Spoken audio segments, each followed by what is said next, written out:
Leah Libresco was brought up an atheist, but as a student at Yale University, she strongly believed in objective morality. This conviction led her to the recognition of God's existence and, in time, to the Catholic Church.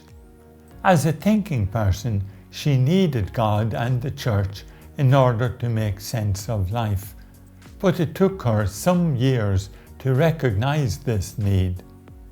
In choosing a topic for his homily, a preacher wants to respond to the religious needs of his congregation. Many of these are easily identified.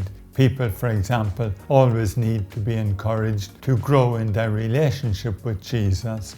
But often people's spiritual needs are not so obvious, even to themselves.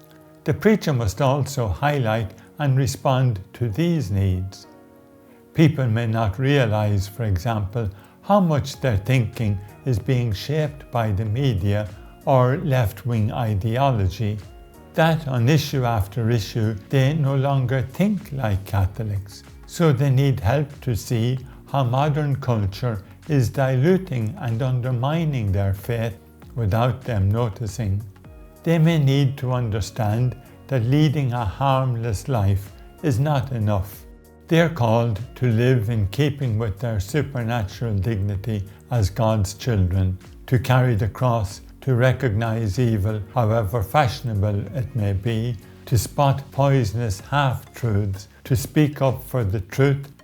If they have developed a self-centered cuddle me Jesus spirituality, they need to refocus on God's holiness and majesty, to realize that adoring, obeying, and thanking God is a matter of justice. In an environment hostile to their faith, Catholics face many challenges, but are often unsure how to respond to them. So they may need help to see how church teachings are interrelated, or encouragement to study their faith, or to evangelize rather than opting out by withdrawing into a private spirituality. When choosing a homily topic then, preachers will keep in mind both the obvious and the less obvious but sometimes more important needs of the congregation.